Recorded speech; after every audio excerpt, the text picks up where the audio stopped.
Good morning, colleagues. It's 8:30. Let's start. This is the first meeting, so we have to elect a chairman. Nomination, please. Mr. Ip Kohim. Mr. Chan Kim Paul. All right, Mr. Chan Kim Paul. Any seconder? Mr. Wong Kok Heng seconds. Mr. Chan Kim Paul, do you accept the nomination? Yes, I do. Any other nominations? Okay. Then Mr. Chan Kim Paul is elected chairman of this subcommittee.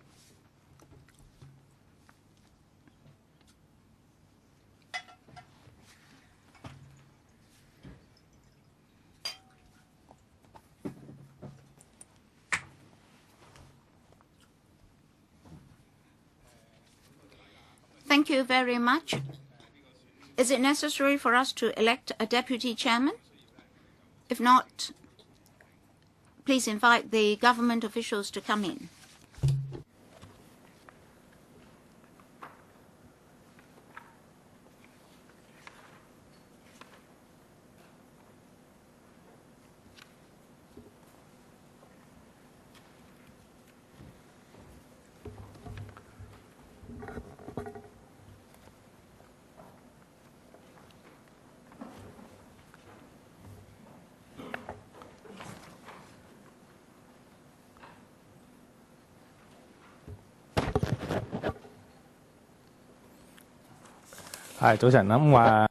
Good morning.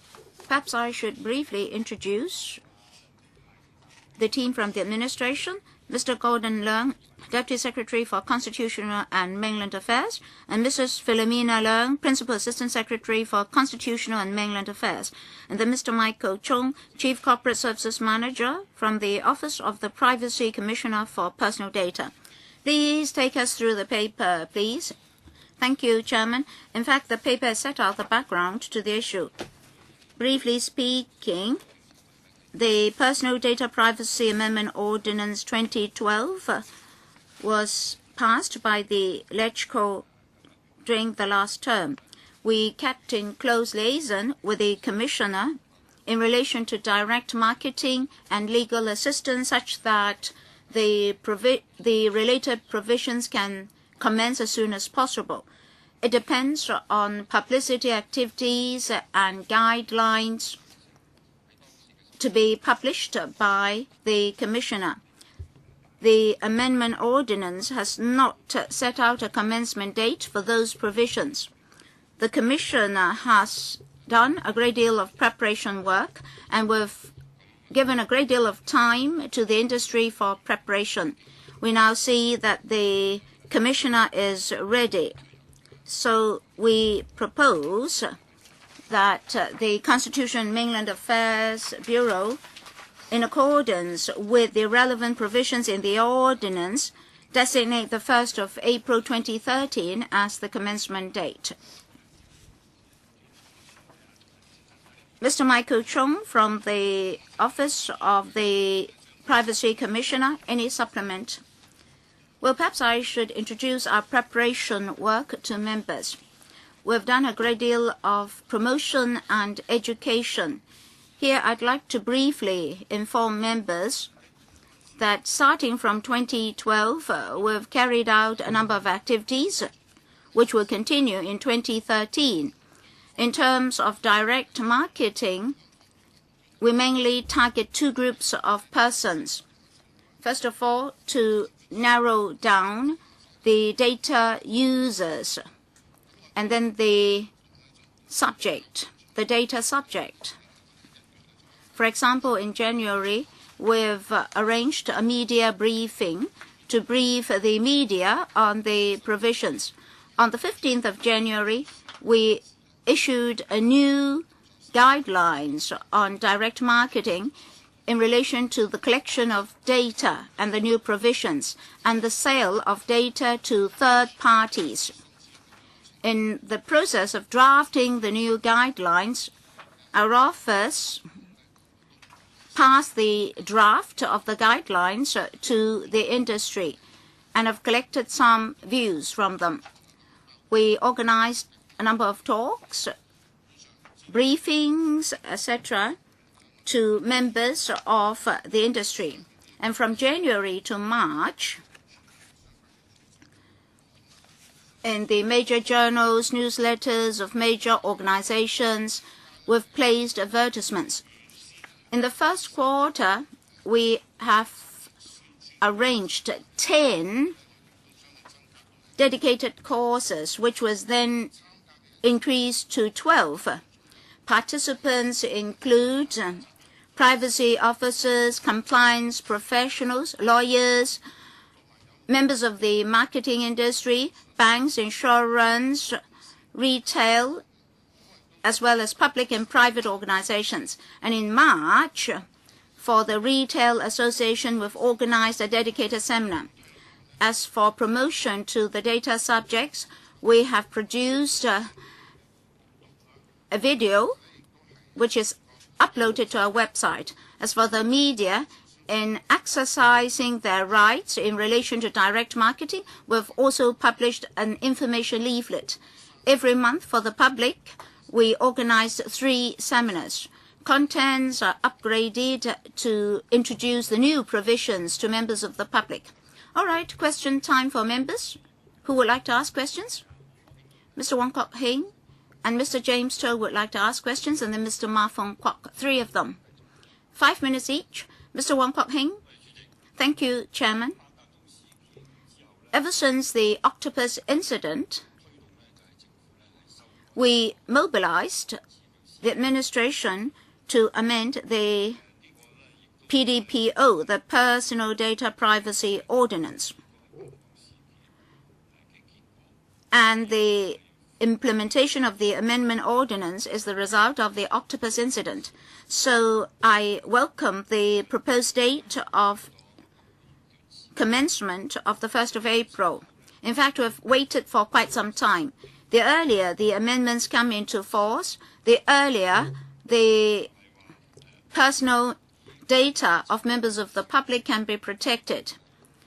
And the administration is now of the opinion that publicity and education are ready and completed. So we should implement the relevant amendments and delay no more.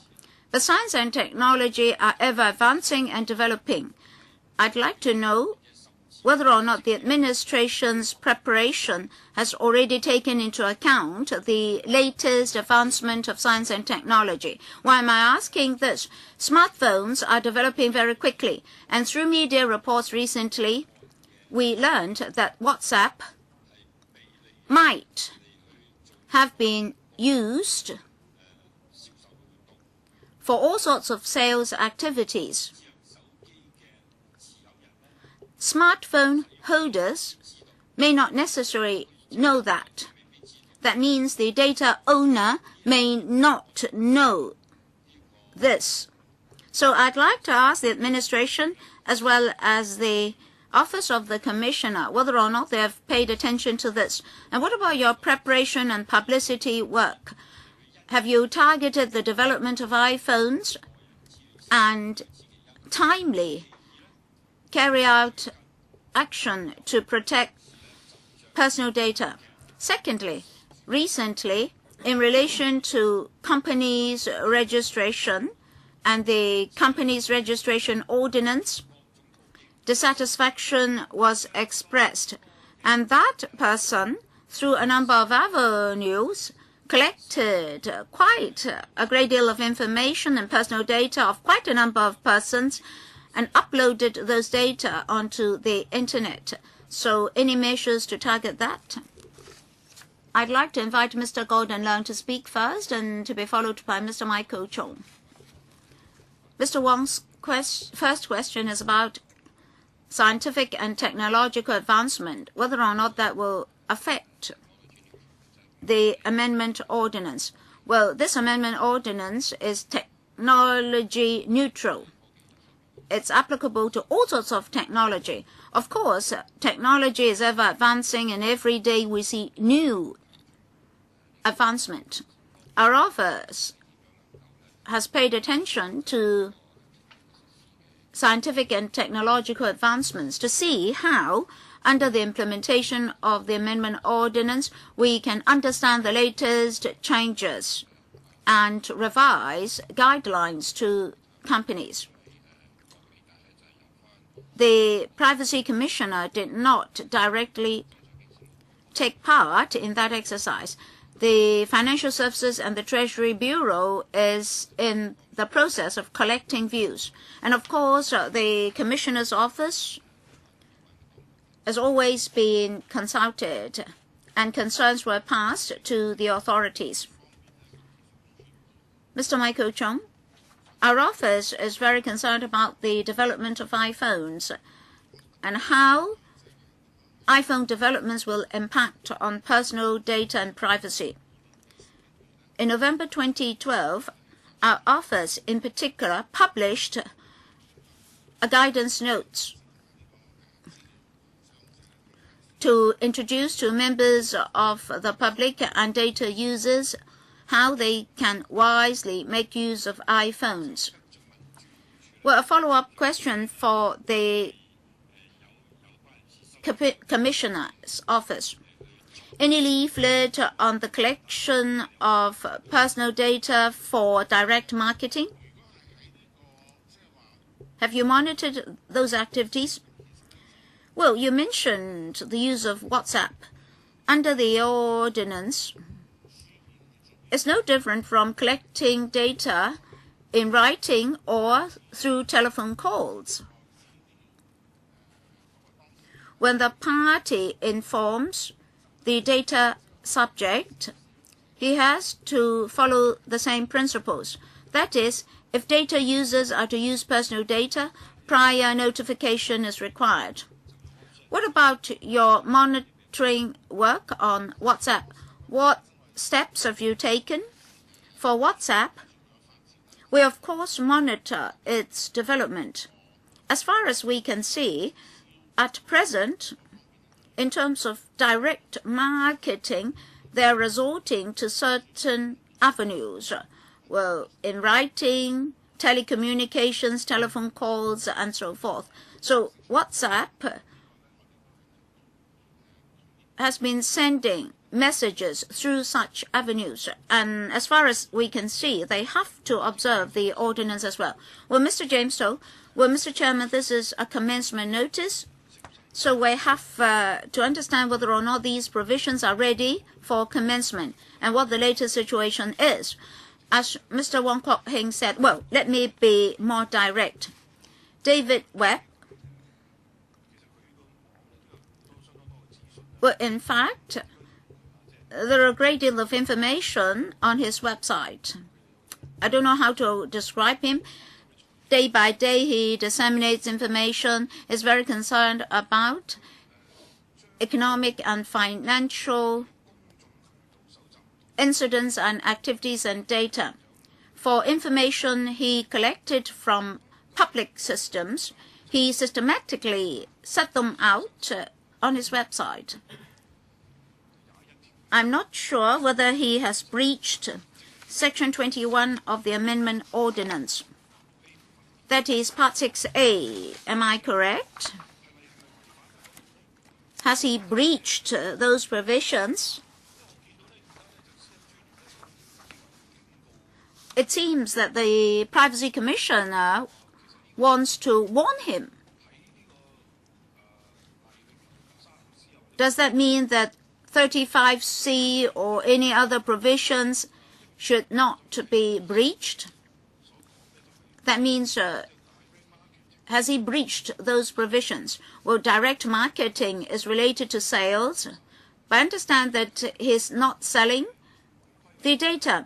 So anything not in compliance with the provisions, have we omitted something back then? Should we really let these provisions commence? Mr. Chung, well, our office is actually carrying out a compliance check. We still need to look into details and particulars. So for the time being, we cannot disclose any further details about the case. But normally speaking, when a data user collects personal data, he has to follow the principles and rules under the PDPO. One principle is that any institution or individual collects data about other parties that must be related to his roles and functions, and information collected should only be appropriate in quantity. Well, can he move nearer to his microphone? I can't quite hear him. Well, the information should be sufficient and collected fairly and lawfully, and the data subject must be informed of the purpose and use of the data. And another principle is that the data user, if he wants to use the data for new purposes, the consent must be obtained from the data subject. As for this particular case, we've just started action and we'll have to look into a number of details. So for the time being, we are not in a position to comment. I would like to supplement.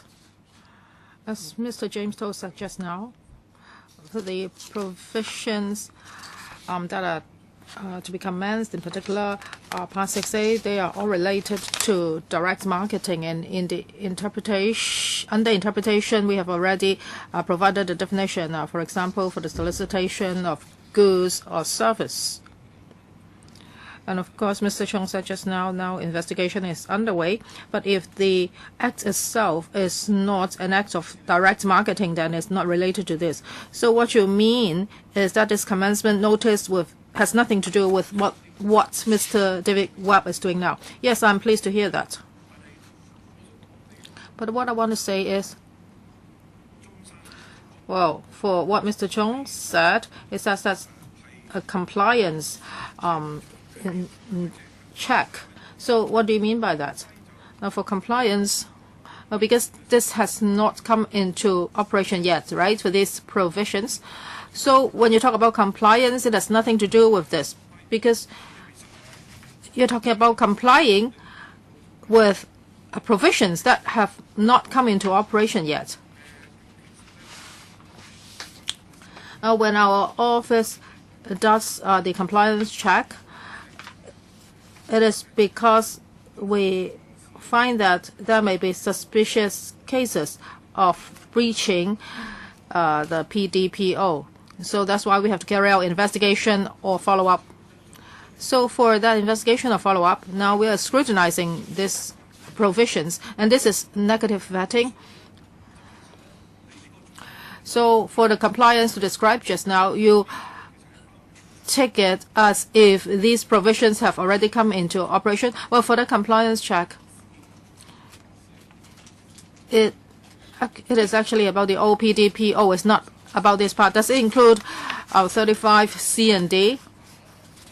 Well, maybe I can explain more. For the compliance check, we have always been doing that. I can cite an example. For example, lately, we discovered that, yes, I understand. I hope the legal advisor will listen to this carefully, because this is a technical issue. Now, the situation is like this.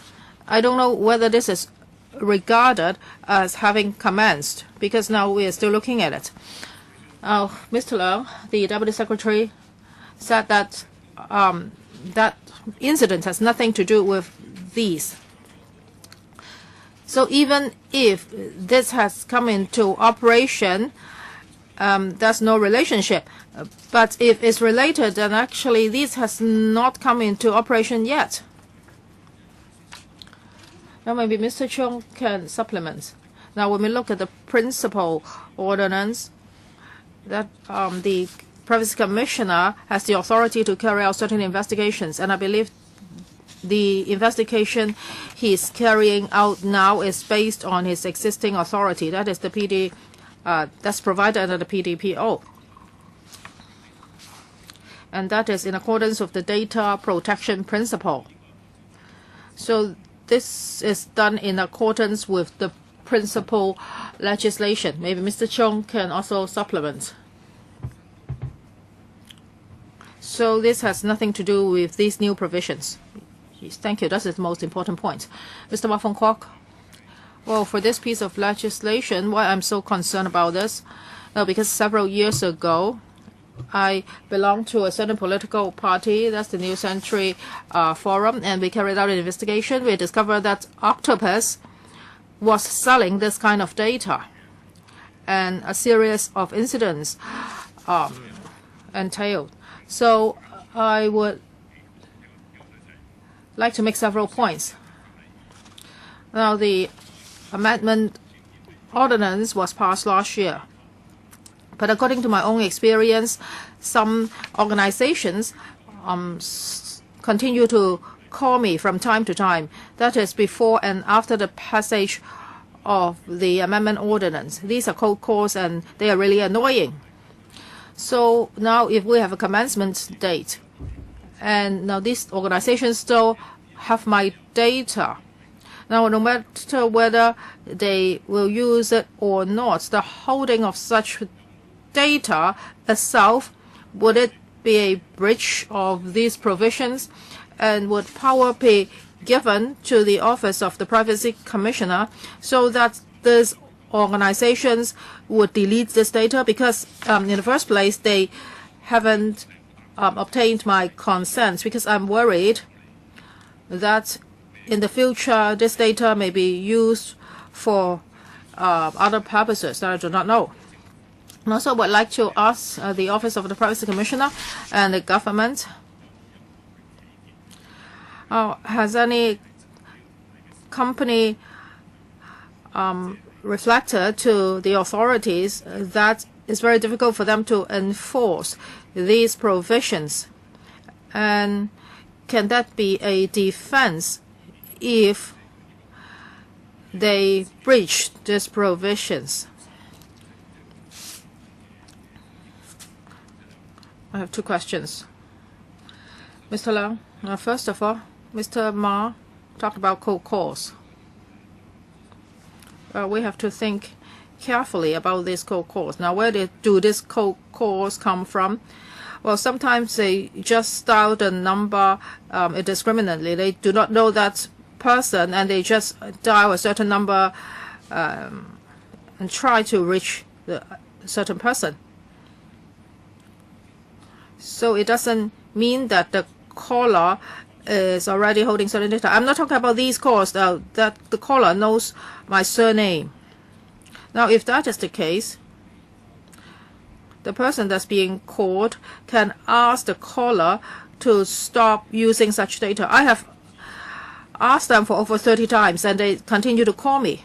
So if that is the case, then you should report to the Office of the Privacy Commissioner. You should file a complaint and the Office of the Privacy Commissioner will follow up. Mr. Chong, would you like to follow up? Yes, if we receive this kind of complaints, we will follow up. Second question. I'll have companies reflected to you that they are not ready? No, we have not heard that. Well, the second part of my first question is, now with the commencement date now in hand, that is the 1st of April, and if after the 1st of April these companies still hold this kind of data, would that constitute a breach? There is a provision here, and it states that if before the commencement they already have the data, then that can be exempted. But if the data subject informs the data user that such data should be deleted, then the data user should comply. You mean that they do not have to remove all those data? No, they have to remove those data. This is a grandfathering arrangement. That is, if they hold the data, then they can continue to use it. But of course, they have to comply with the new provisions. So the most effective way to do so is to ask them to stop calling. Yes, I also have that experience. That is, even though you have asked them to stop calling, they continue to do so. So you should report to the Privacy Commissioner. Mr. Mok. Chairman, I'm also following up on this question, and I would also like to provide some information. Now, first of all, Mr. Wong Hock Heng talked about WhatsApp, and actually that's about smartphones.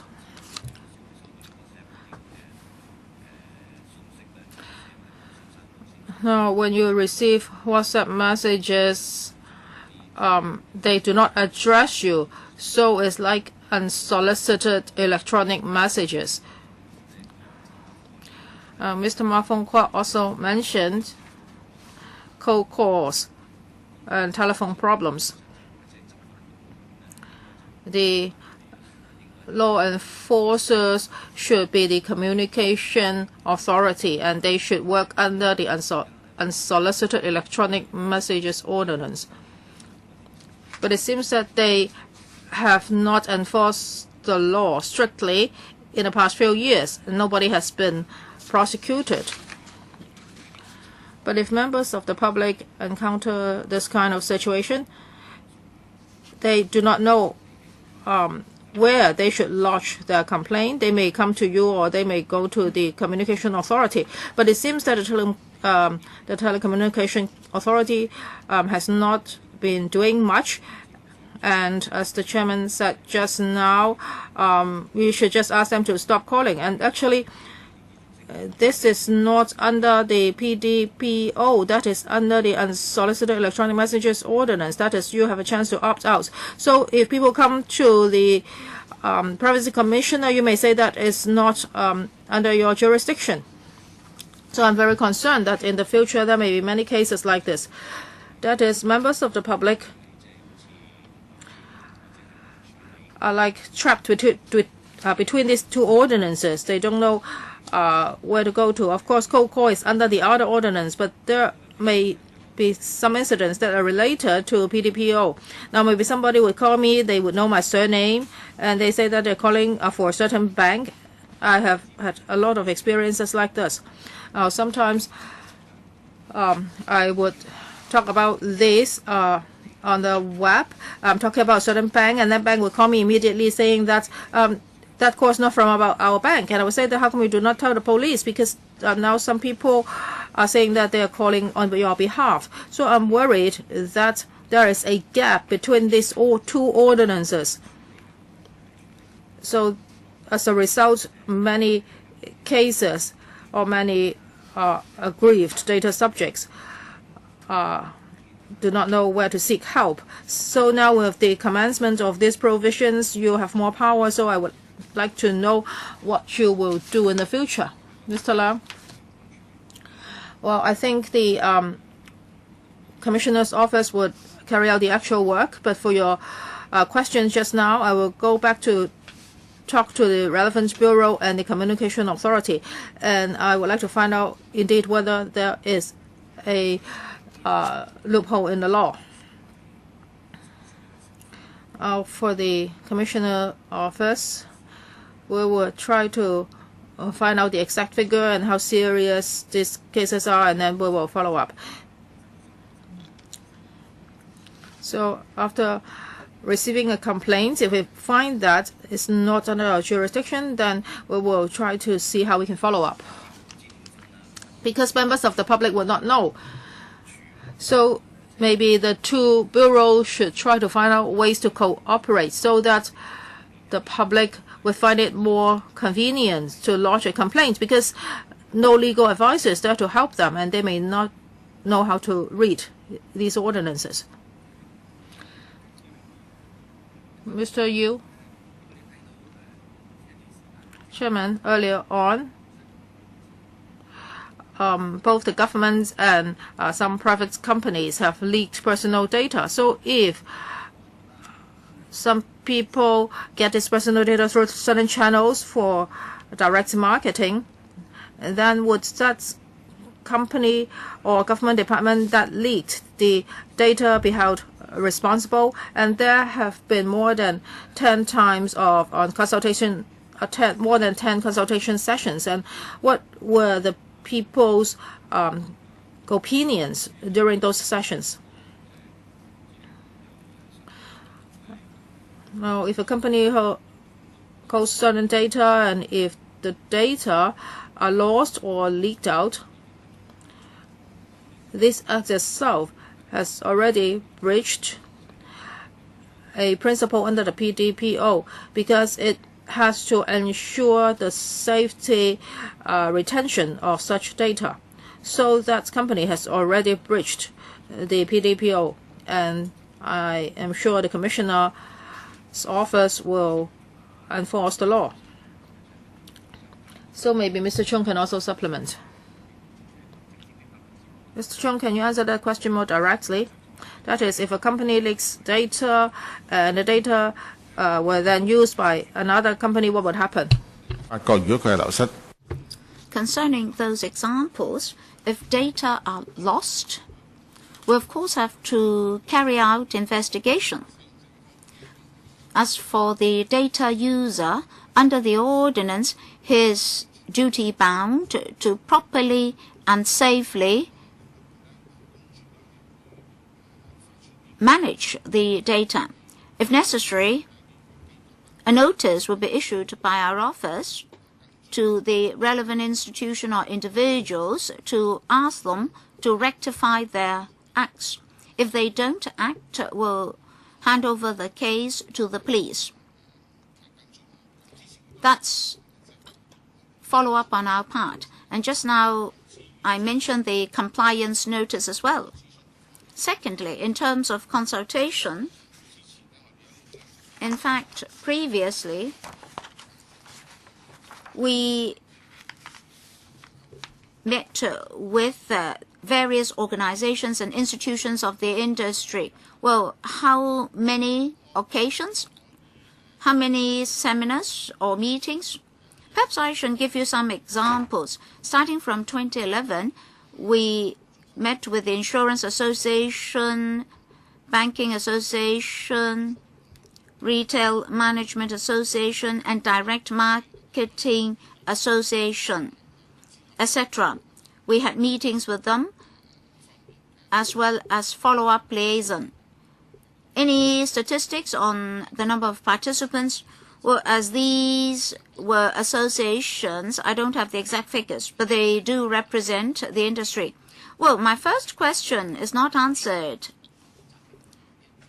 That is responsibility of the institution that loses the data. Oh, yes, the organization or institution does have responsibilities. If there's any breach of the provisions in the ordinance, we'll investigate, and in accordance with the ordinance, we may issue a compliance notice, under which follow-up and rectification actions have to be taken, so they are duty-bound. Now, what if the data are lost and used by other parties? That's the result of negligence of the data user. So, does the data user have any responsibilities? Yes. Will they be prosecuted? Well, we have to execute the ordinance. If the case is serious and no rectification is carried out, we'll hand over the case to the police for prosecution. Well, rectification or remedy is something that follows only. Well, Mr. Yu means after the first occurrence, if there's any consequence, will you prosecute them? That is, if the other party is damaged or suffers losses, will you take out prosecution? Well, our office will observe the ordinance. If there's any mistake or negligence on the part of the data user, our office will not directly take out prosecution. Mr. Paul Jie? Thank you, Chairman. Mainly, there are three aspects. Well, if you go to 38.2, 39, and 43 of the amendment ordinance, you'll see that the Commissioner's office has to do counseling. What's the progress in this regard? It's just like the EOC. Personnel with legal background and legal training were employed to assist. So have you done that in your office? And then for paragraph 17 of the paper, new guidelines are mentioned. Can you give us a copy for reference so that we know to what extent data users are covered? Thirdly, my impression is that there's no grace period stipulated in the amendment ordinance. But in terms of implementation, will you exercise discretion to provide a grace period? If so, how long? Well, the first question is about preparation and manpower. For legal assistance, in terms of preparation, we've done some publicity. Well, that's mainly for the public and general data users. On the 15th of January, we arranged a briefing for the media. And then for civil claims and legal assistance, we've published a leaflet which can be downloaded from our website and is also distributed through district offices. I can pass copies of the leaflets as well as the guidelines to members. Well, sorry, I have to interrupt in order to clarify. So, legal advice is mainly provided through the leaflet. You're not providing case-based assistance like that provided by the EOC, right? Well, just now I was on education. For actual legal assistance, in terms of resources, we have internal lawyers to provide legal assistance. As for the content of the leaflet, is for the applicants. We inform them that they can ask for legal assistance. In fact, we do provide legal assistance to the applicants. We'll consider the facts of a particular case, the principles, as well as whether or not the case can serve as a precedent. So we do provide legal assistance. But in terms of resources and manpower, do you have any budget for this? Have you recruited any persons enough or not? Do you need more funding? In the last financial year, we've increased the number of lawyers for the provision of legal assistance. Can you be more specific? How many people? What sort of preparation? Because we are examining whether or not we should allow these provisions to commence. So do you have sufficient manpower? Otherwise, if you don't have sufficient manpower, we won't be able to attain the expected effect. For 2012-13, for that financial year, we have one more senior legal advisor, one legal advisor, and one legal assistant. Altogether, there are 3 additional persons to provide legal assistance. What about grace period and legal guidance? Well, we've not considered any grace period. What about the guidance to the industry? Has it been uploaded to your website? Yes. Next, Mr. To. Thank you, Chairman. Indeed, in recent times, we received less meaningless calls after the enactment of the Commencement Ordinance. But something is very strange. Reputable organizations like banks may call us and asking you for your name on your ID card number, etc., etc., saying that they're going to delete the particulars. In that process, more data might have been obtained. I wonder whether the Commissioner's office has received more inquiries in that regard. Well, if a person claims that is representing the HSBC to call you, that's only a claim. Members of the public should be cautioned not to provide particulars to such callers. Well, I'll ask, who are you? Why is it that by ringing me up, you'll be able to obtain so much information? But of course, the other party won't answer. But ordinary members of the public may not know this.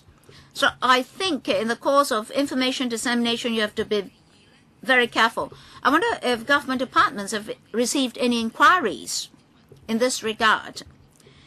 As for the amendments, back then there were opt-in, opt-out provisions which we debated heatedly on.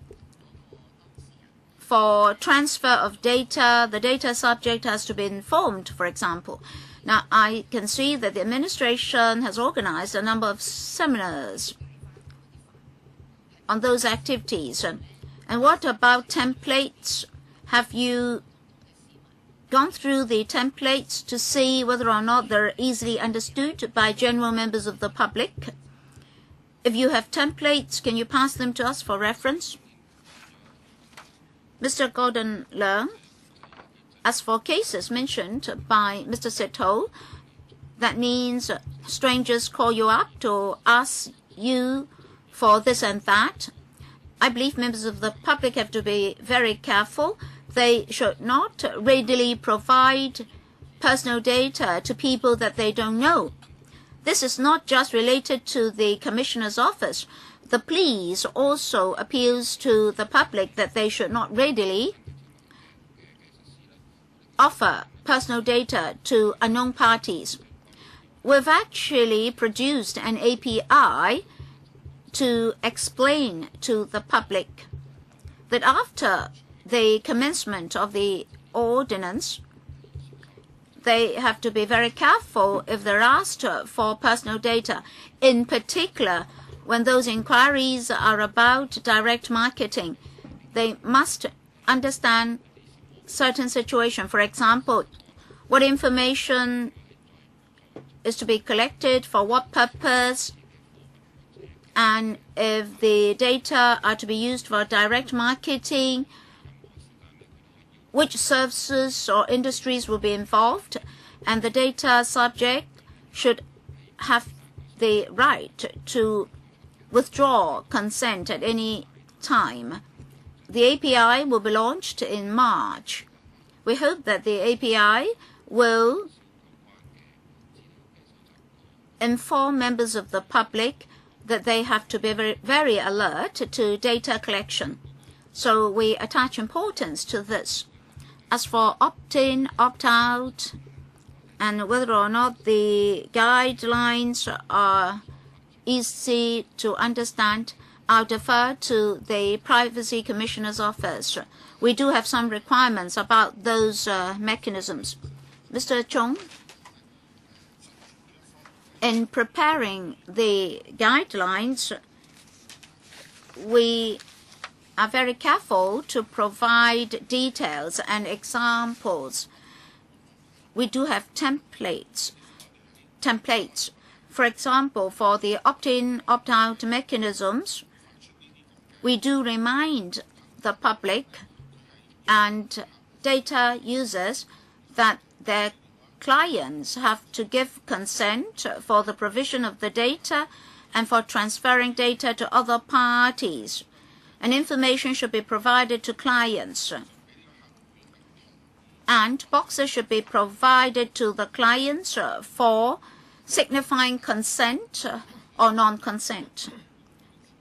And the guidelines must be easy to understand and in fonts that are big enough. So the provisions in the ordinance have to be observed. Ms. Ito, in the interim, have the government and the Commissioner's office taken initiatives to collect information? Of course, you think that your ideas and concepts are good, but how can you ensure that the guidelines are clear enough such that there won't be any misunderstanding? Well, the guidelines were published on the 15th of January, just last month. The amendment notice has not yet been enacted. We do have workshops and briefings for the industry. It's not a one-way type of communication. And through training sessions and workshops,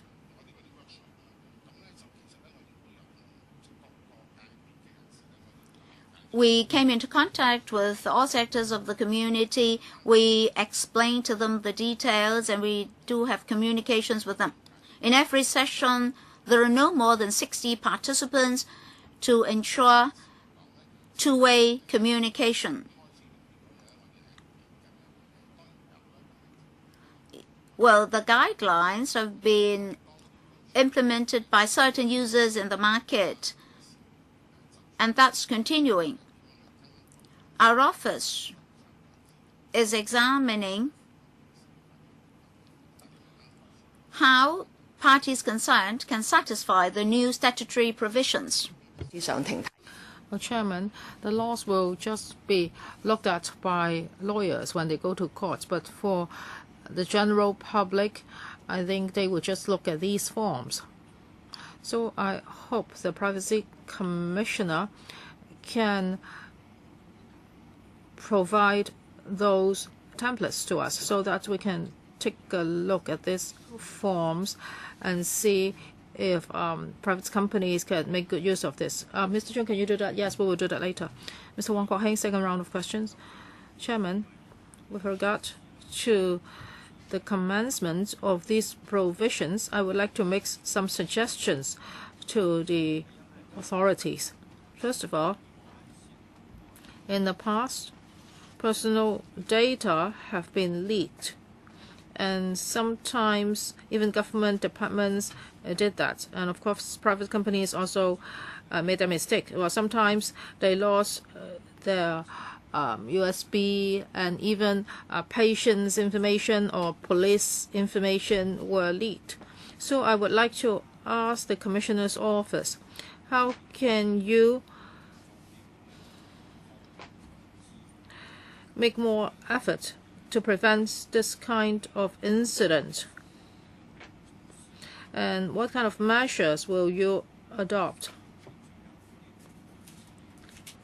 so as to deter data holders from doing so? It is very important for the government to take the lead. And I have a second question for the government. Now, when these provisions come into operation, how can you educate more people? Now, I have this pamphlet here. That's about the the Commissioner's office. Well, for people who are very familiar with this subject, when they read this pamphlet, they still have to look at it very closely. You have to read it several times before you can understand it. So will the government do this? That is, to come up with a simplified version, or even you can make use of cartoons so that it would be much easier for the public to understand. Because the target is actually the public. And for this pamphlet, I think for a member of the public, it's very difficult for him to understand. And even though for trades that involve the use of personal data, this is also very difficult for them to understand. So can you make it simpler, or even make use of cartoons? And also the government can make use of government channels on TVs and radios so that more education can be given to the public. Mr. Gordon Lau? Well, Mr. Wong is very concerned about government departments' handling of personal data and how strict they are when it comes to personal data. Yes, of course, leakage is something that cannot happen. And the government has been addressing this problem, and it has been talking to all departments. And I'm sure when a leakage occurs, the relevant departments will handle the matter very seriously, and the relevant staff will be held liable. And if necessary, there will also be disciplinary actions. And of course, we will continue to step up publicity in this area, and internally we will do more work. And if there is indeed a leakage incident, the Commissioner's office will follow up. As for education and publicity, we attach a lot of importance to them. The government is cooperating with the Commissioner's office, and we have prepared some APIs that will be broadcast on radios and TVs. We will remind the public that after the provisions have come into operation, they would have more protection, and they can, for example, when data users collect data, they would have to inform the data subjects what purpose this data will serve and who will be able to have access to such data, etc. Now, at the moment, we are thinking about radio and TVs only because the penetration rate is much higher. As for cartoons and other forms of publicity, we will monitor the situation and consider those channels in the future. Mr. Michael Chung, first of all, about public bodies and government departments.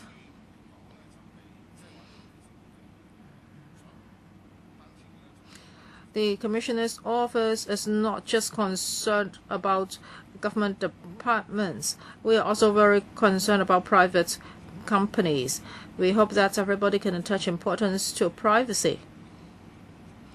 So through the Commissioner's office, we hold press conference from time to time, and the Commissioner will give detailed explanation to the press, and the Commissioner will also give examples of privacy infringement cases, and this covers both the public and private sector. Now, if government departments and public bodies are discovered to have particular problem in this area, the Privacy Commissioner will follow up directly with these departments, and he will talk to the heads of such departments and organizations. As for the guidance, when it comes to direct marketing, the Commissioner's office has put together two guidances. First, as for data users, and that's in great details, because the data users would have to comply with the law, so the relevant guidance is in great detail. Many examples are cited in the guidance. As for the general public, the Commissioner's office has put together a simpler version, because the public is the target reader. So we would tell the public that under this amendment ordinance, they have the right to opt out. And on the 15th of January, this was already issued. So there are pamphlets in this area, and also there is a pamphlet on legal assistance. We can also provide those to members. As for the members' suggestion of providing a simpler version, actually the Commissioner's office are not only targeting these two groups of people. By the end of this year, we will be coming up with some simpler pamphlets, and we will make use of daily stories so as to remind the public to pay more attention to their personal data. Mr. Ma Fung-kwok, I am more concerned about the opt-in, opt-out arrangements, in particular the grandfathering rule. Now, in the past, there was no opt-in, opt-out arrangements, and the guidance was only issued on the 15th of January this year. But how about the old contracts with extremely small fonts? For example, when you apply for the use of a cell phone, you have already signed this kind of form, and when you make application to the banks without really knowing it, you would have already authorized the banks to do something. So can people still opt out after signing these contracts? And for the service provider, because they have this contract in hand, they say that if you do this, then you are contravening the contract and I can stop providing service to you. Would that happen? Maybe Mrs. Philomena Leung can answer this question. That is about the grandfathering arrangement. Yes, Chairman. Now, first of all, well, for anybody that has used your data before, actually at any time the data subject can ask the data user to stop using such data. As long as the data subject has made such a request, the data user should stop using the relevant data. Otherwise, after these provisions come into operation on the 1st of April, these data users may be subject to an imprisonment of 3 years or a fine of $5,000. Well, I'm talking about their stopping using my data. That's because I would contravene the contract, then would they have the right to stop providing service to me? Because I've signed a contract, it seems that I have agreed that they use my data. So if I opt out, does it mean that they also have the right to, for example, cancel the service to my phone or my bank account? Do they have the right to do that? Now, for individual contract, we would have to look at the content of the contract. So if you look at the contract, it means that the company has the right to do that. Well, maybe the legal advisor can supplement. Thank you, Chairman. For Mr. Ma's question, the government is right. Yes, they have to look at that particular contract. However, in general, because the contract itself is not entered into for the sole purpose of collecting personal data, it's actually for the provision of a certain kind of service. And for the collection of personal data, it's just incidental to the contract. So for contract law, the subject of the contract or the purpose of the contract is different. So if it's not allowed to collect personal data anymore, then the effectiveness of the contract would not be affected. And for the data subject, if he does not allow the data user to use his personal data, and this is his legal right, that it is under statute laws, and it can override the personal contract or the private contract. So for a personal user, a data subject, if the data subject does not allow the data user to use his personal data anymore, that would not affect the effectiveness of that contract. Is this really true? Because the government's answer was different, and the government told me that they have to look at the contract itself. I think they just want to play safe. I agree to the legal advisor. That is, after these provisions come into operation, if anybody or any data subject asks the data user to stop using his personal data, and he can do so. That is very clear. But if you want to talk about the details, or you want to carry out an academic discussion, that is the data you provided beforehand, would that be a consideration for the data user to stop providing service to you in the future? I think we can have more detailed discussion. Now, has a guidance been issued to the private sector telling them that this is how they should interpret the new provisions? Mr. Chung? Now, for the Commissioner's Office, it issued a guidance, and we say that before the commencement date according to the PDPO what they should do, but for individual cases we have to really look at them. Now, can you consider issuing such a guidance that this is how they should handle things in the future? Yes, we will consider that. Mr. James Ho, I think there should be a checklist. Now, these provisions are going to come into operation on the 1st of April. So what kind of things should be done? I think there should be a checklist. Well, it's good even if we are just to look at a few points. Well, I'll see whether I've omitted anything here. For the statutory forms, at least you should produce drafts. What do you call them? What do you call them? Drafts?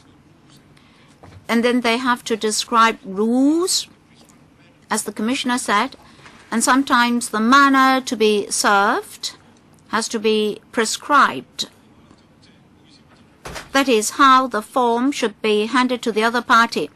Well, sorry, you issued the guidance notes on the 15th of January. 40 days have elapsed. Sorry, I haven't read that yet. Can you tell us or take us through those parts of the guidance notes that had been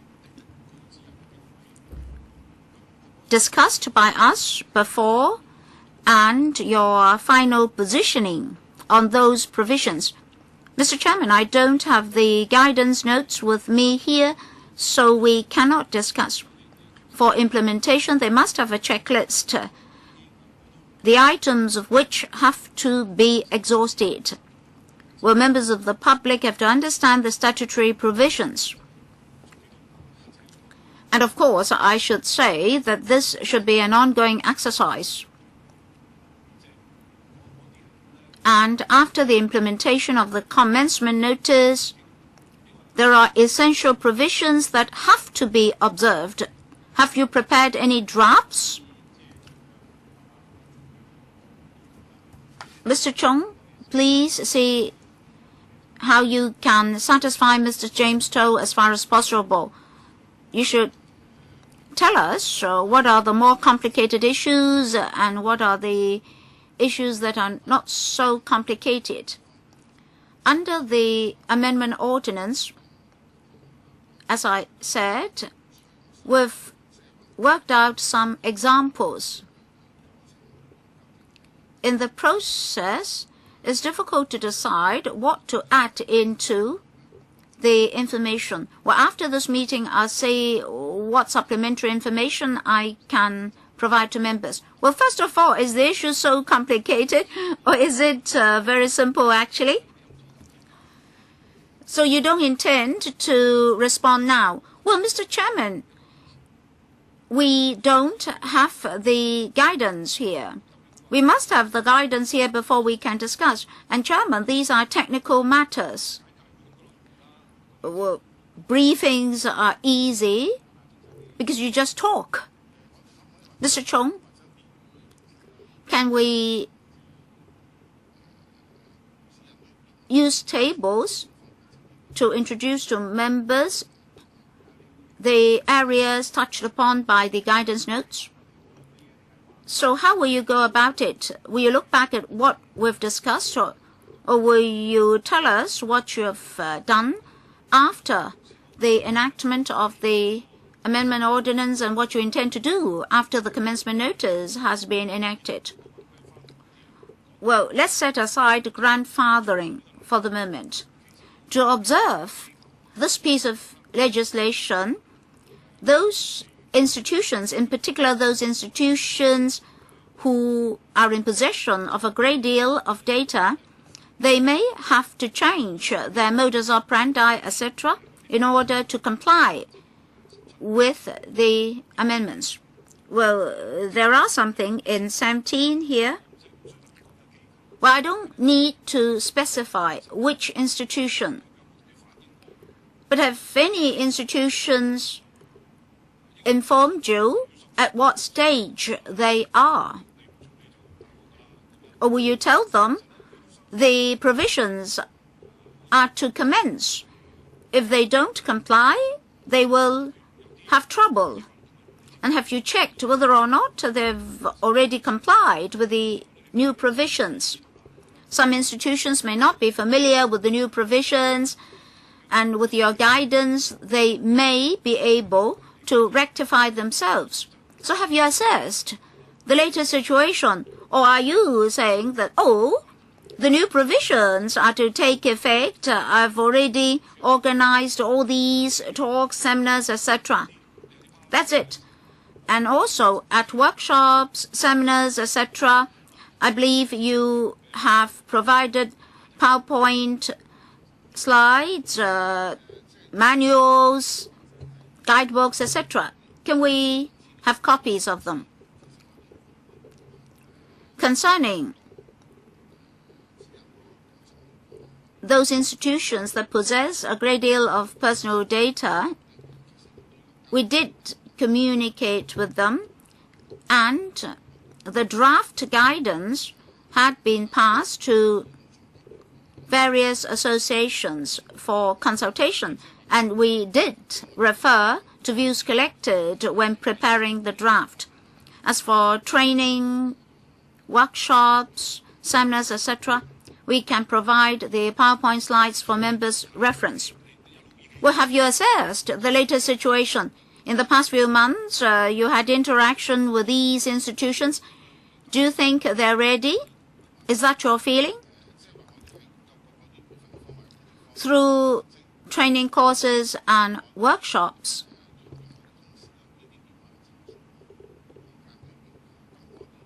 and through telephone inquiries that our colleagues received, we have talked to the industry. We don't receive any particular comments that the industry does not understand the new provisions. Through various avenues, we've been introducing the new provisions to them.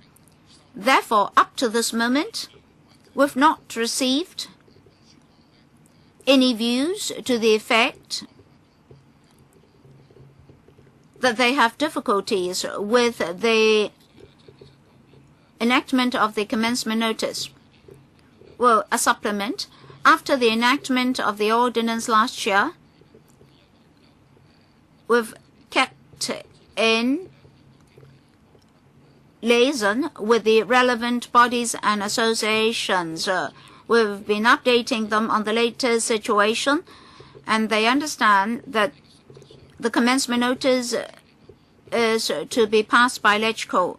They know how the Commissioner's office will handle future cases, so they understand the new provisions. I don't think they treat these new provisions as fresh provisions. It's just that technically they may need to make some internal adjustments. Dr. Priscilla Leung. Thank you, Chairman. Just now colleagues asked about David Webb's case. I'd like to ask this. You know, on the internet, ordinary people may make comments that spark controversies. And then there was this lady who got the personal data of 3 generations of her families were disclosed, where children are studying, whether any divorce had been taken out, etc., etc., had been disclosed on the net. It's just like executing that person. 36 recipients may grow into 10,000. When I asked members of the public, they told me that personal data disclosed were correct. There was one member of the public who told me that the son in the family dared not go to school after the exposure of the personal data of the family. So how can we guard against such open disclosure of personal data on the net? So I'd like to have the views of the Commissioner's office.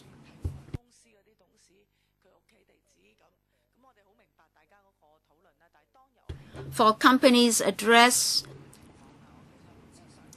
personal address, etc., etc., we're of course concerned. So I'd like to know the position of the Commissioner's office. Well, some people may have said something on the internet. They are not famous persons, but if some other people are dissatisfied, the personal data of that person might be totally disclosed on the internet. Mr. Chung?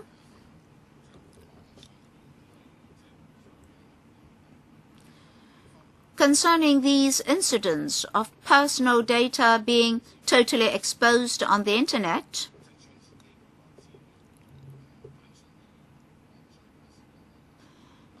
I have to caution that whenever a person uploads his personal data on the internet, there is a chance for those personal data to be disclosed. But of course, if the personal data are illegally used or are used for, say, stalking, there may be difficulties, and our office may not be able to follow up. But of course, if the data subject is intimidated or harassed, he or she can refer the case to our office for follow-up. We do have information leaflet about internet behavior or acts for the reference of the public. As for the dissemination of personal data, as I said, we have to refer to the ordinance itself. Any act must not breach the provisions in the ordinance. As for the position of our office, it really depends on the case itself. Dr. Leung, Chairman, I understand that at the beginning public figures were mentioned. We, of course, know a great deal of information about public figures. But in the case I mentioned, the data subject is not a public figure. If the Commissioner's office is not considered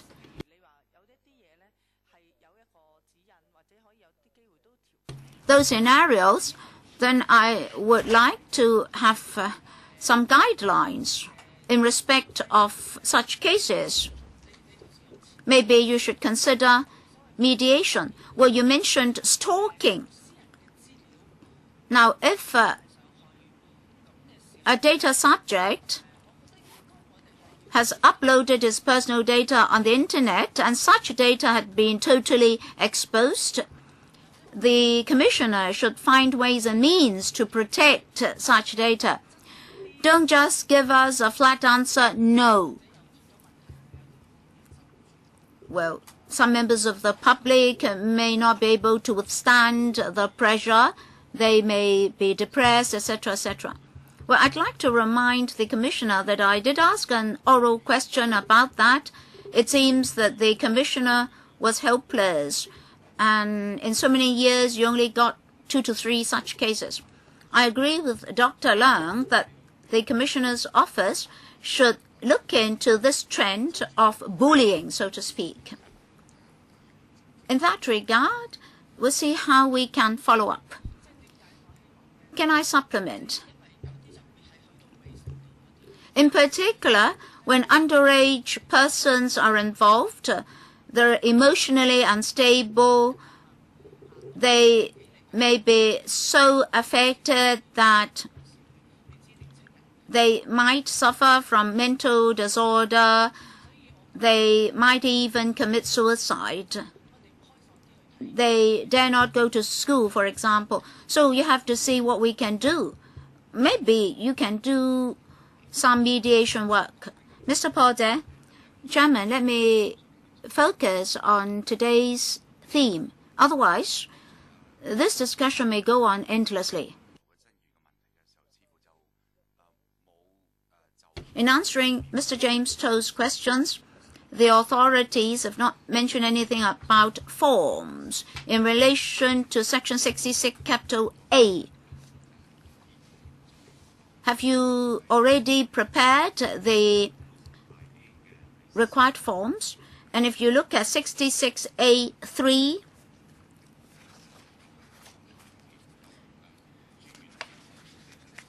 you see that the commissioner can set a deadline. And what about mode of delivery? Have you completed your preparation? I don't see any answer. And for 66 capital B,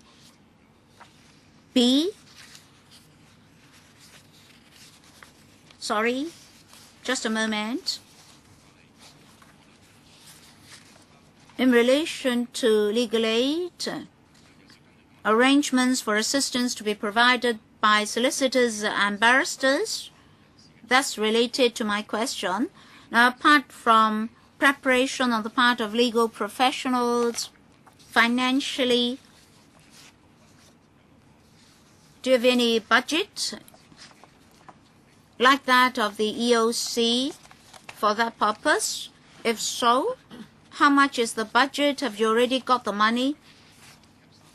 And for Cap 336, District Court Ordinance, you'll see consequential amendments. 73 capital F bracket 3 requires that both sides to a litigation and only under frivolous acts, costs can be awarded to a particular party. Otherwise, both parties will have to take care of their respective costs. So the Commissioner's office will have to spend money on litigations in future. And of course, if you can get money for the purpose, you can seek remedy. And that will require a charge as well. And fourthly, about District Court Ordinance, have the relevant preparations been made? And question number 5, with regard to the guidance just now, Mr. James Doe also asked certain questions concerning the guidance. Well, you told us that you can go online to look at the guidance. So have you already finished that guidance? If you do, you can just give us a hard copy, or we can also check online if it's already there. Well, for application forms, the Commissioner's office has already prepared them. Under the ordinance,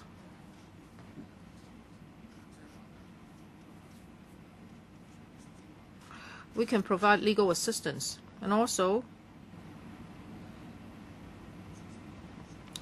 will attend the hearings. Solicitors and counsels will be providing legal advice, and as to whether they would enjoy legal profession privileges, we have not decided yet. We may need to seek help from lawyers outside of our office. And also, funds have been earmarked, and that's an independent account.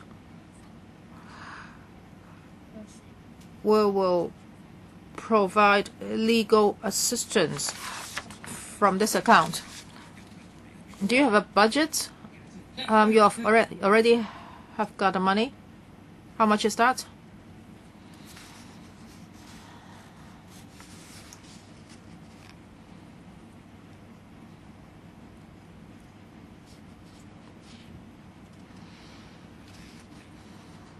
In the coming fiscal years, about $1.2 million have been earmarked for this purpose. Any supplement, Mr. Chong?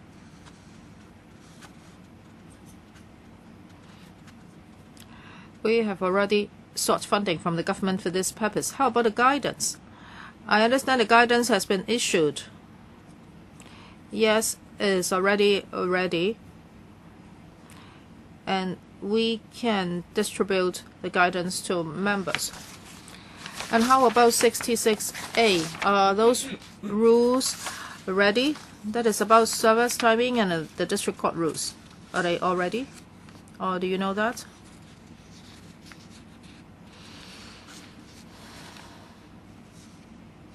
It's under 66A.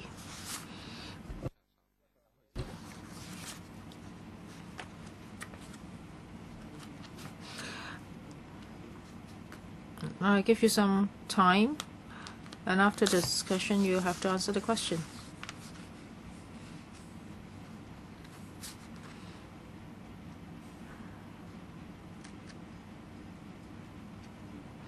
Who can answer this question? If you're ready, you can answer.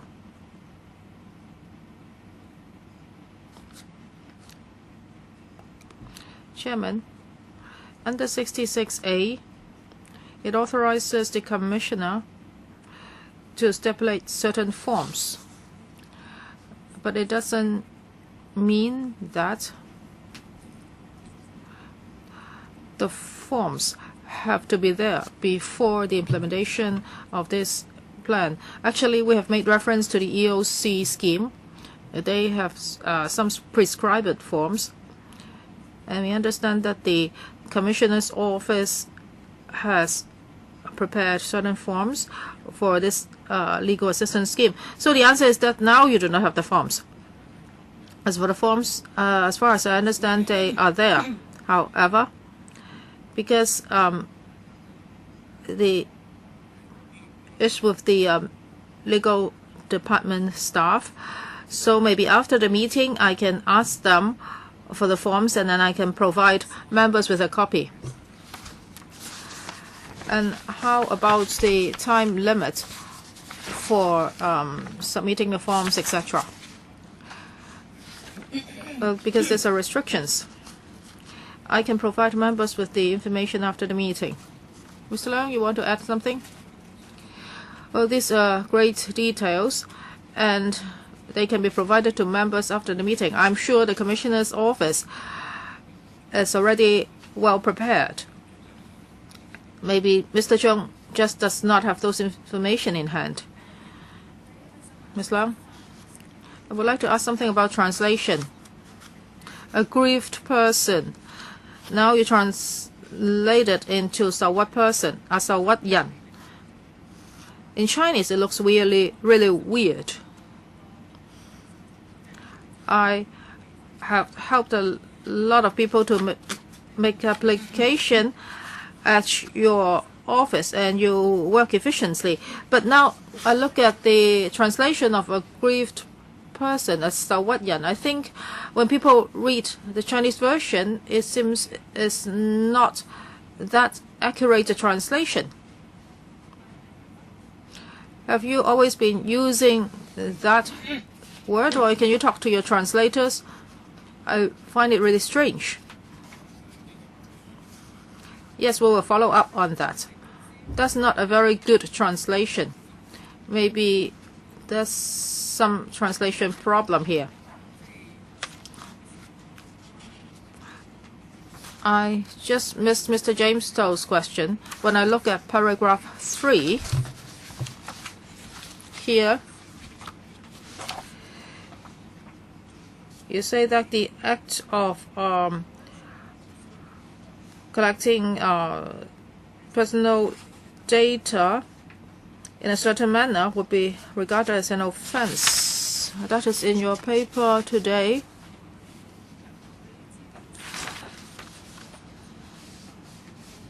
So if you take my data, you disclose my data indiscriminately, and if those data are used for commercial purposes,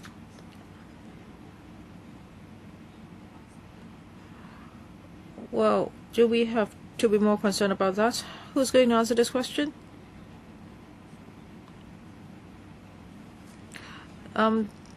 This is not only about commercial purpose. For anyone who obtains data without the consent of the data subject, then that's already an offense.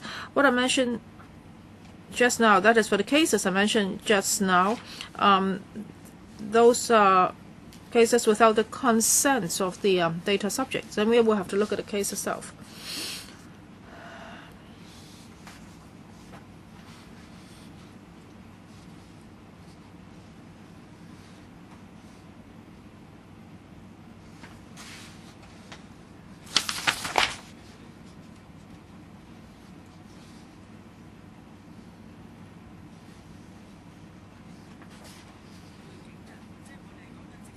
Now, because we're talking about direct marketing, and so I would like to seek clarification. Must the data be used for commercial purpose? If you cannot answer this question right away, maybe you can answer me later. Well, I can answer the question. This is about Section 64, which has already come into operation. It's about the disclosure of data without the consent of the data subject. It says that if anyone discloses this kind of data, that is, they get the data from a certain data subject and without his consent, and if they use it for the following purposes, then that's an offense. Now, there are two scenarios. First, for commercial purpose or for the gain of money, and second,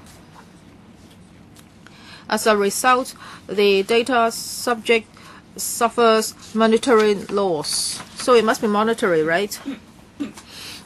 Correct. And for 64(2), it says that if anyone discloses this kind of data, that is without the consent of the data subject,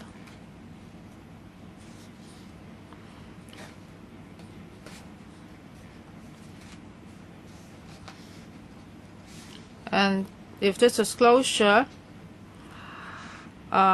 makes the data subject suffer psychologically, then it's also an offense. That is, if you steal personal data from a data subject and if the data subject suffers psychologically, it's also an offense. I think last time it was about a computer incident, that is, data was retrieved from a computer without the consent of the computer owner and also without the consent of the data subject. And then the data were disseminated. The data subject then suffered psychologically. This act itself is an offense. Any other questions? Members? Any other questions? If not, well, just now Mr. James said that he hoped the government can come up with a table of everything it will do. So do you want to take a look at the table first before fixing the date for the next meeting? Well, Mr. James Stowe is not here. So members, do you have any comments on this? Ms. Sitho? Well, Chairman, let us do it this way. Well, this is going to come into operation soon. Now, can the government provide us with the relevant papers as soon as possible? And after we read the papers, if there's no problem, then we need not hold another meeting. Maybe we can fix the time first. Yes, because we have a very packed schedule. Let us fix a date. How about the 28th of February? 2:30 to 4:30. Are members available?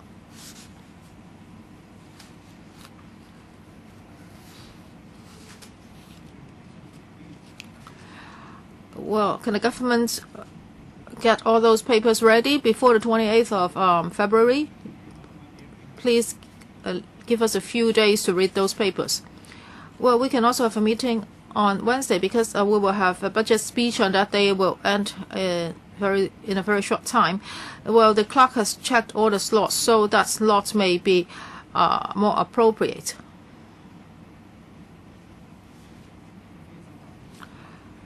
At 8:30 Wednesday, everybody has a meeting to go to. So the 28th will be more appropriate.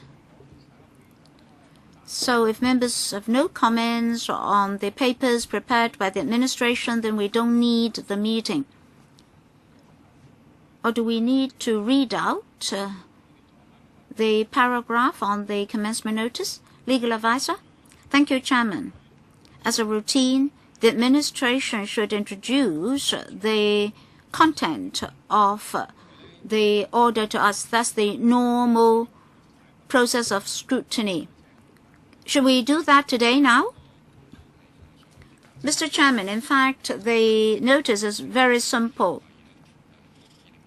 Under Section 1(3) of the Personal Data Privacy Amendment Ordinance 2012, that is the 18th of 2012, I appoint the 1st of April 2013 as the day on which Sections 20, 21, 38, bracket 2, 39 and 43 of the Ordinance come into operation. And that order is moved by the Secretary for Constitutional and Mainland Affairs. That's it. Any comment? If not, if we don't need any further meetings, then we'll report to the HC on the 1st of March. Thank you very much. Thank you.